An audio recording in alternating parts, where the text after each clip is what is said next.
But for the summer, when I got my tax bill and saw that the school tax, I went crazy.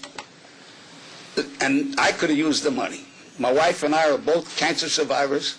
We raised 4 kids, including a medical doctor. And I put up with this nonsense. He never mentioned the dog tonight that bit one of the rangers.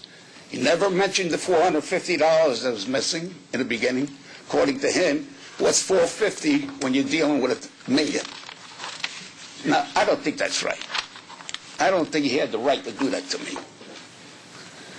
And I'm sorry you guys didn't realize that, this was not, shouldn't have happened to me or anybody. Thank you very much. Thank you, Mr. Vitti. Can I Any factual correction? Sure, Mr. Nowotny. I just want to take exception to one item here, and that is the illusion that the dog that bit the ranger was not reported. It was immediately reported to the Rye Police. We have a case number. We've also filed a workman's comp claim for that employee. And on page 2 in Mr. Joffrey's report, it does say on August 27th, the park ranger was bitten by a dog while breaking up a fight between 2 dogs. The rangers report that some dog owners still refuse to put their dogs on leashes. So I just want to correct that from a factual standpoint. Right. Thank you, Mr. Nowotny. And yes, I thank you for clarifying that clearly. In the interest of time, Mr. Joffrey submitted his report to everybody, and the expectation was he's only going to talk about the highlights of that report. In the future, Mr. Joffrey, just also please make sure we have your reports available for the public as well. In the interest of transparency, it's just to make sure the full public has that. Any other questions, comments from the public?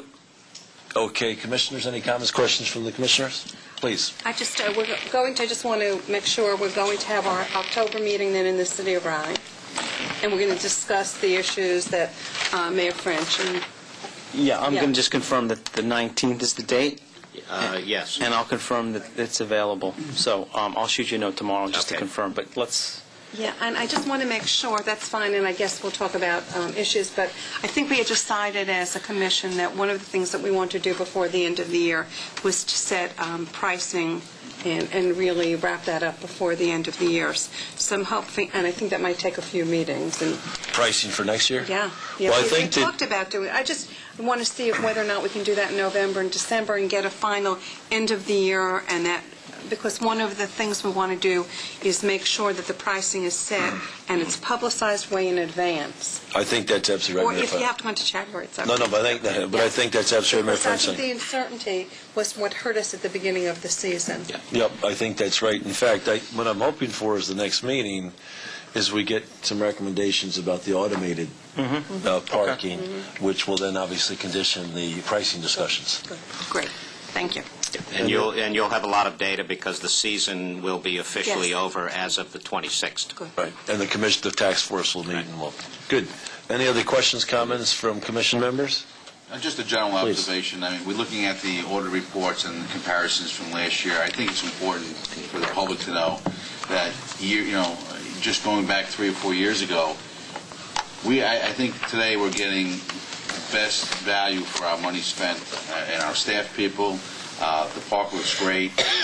We spend money, but we actually can see where we're spending the money. So I think it's a great thing, and I do applaud the efforts of staff for a great season, and I look forward to working with the community on making progress for next season as well. Wonderful. I think the letters are in the packet. Is there anything in particular you wanted to highlight out of the correspondence, Mr.? I just wanted to point out the proposal for a pond analysis from Stephen Coleman is in that packet, as well as a number of letters from various constituents, if you will, and a couple of news articles, etc., that you have there. I'm trying to give you as much. No, it's good to get that. There's nothing we need to act on. No, there's at this particular point, I'd just like you to at least take a look at that proposal for pond management. Which we'll take up at next meeting. Okay. Perfect. Great. Good. Again, thanks. I want to thank this commission. You know, I have to say, I don't think the press was terribly fair to either the commission or the staff this year. You know, I think we live in a world where the press likes to sensationalize things. I think that there were, and I think that the staff did an absolutely wonderful job, which we've talked about. You know, I never would have thought at the beginning of the summer that we would be looking at break even, having reduced the number of spaces by 250 spaces. It's a greener park. We're beginning to take the park back. I would have expected we had a bigger loss this year than we did, thanks to the staff. So, you know, look, this is my view of what local government's all about.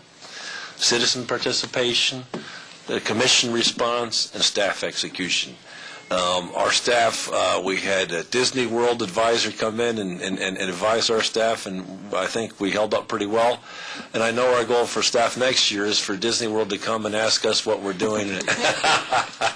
Right, and so there's a lot of work to go, but we're working hard to achieve that. So I want to thank everybody on the commission, to the citizens, to the staff. Well, thank you, Chairman Eisner. I get a motion to close this. Second. Okay. Thank you very much.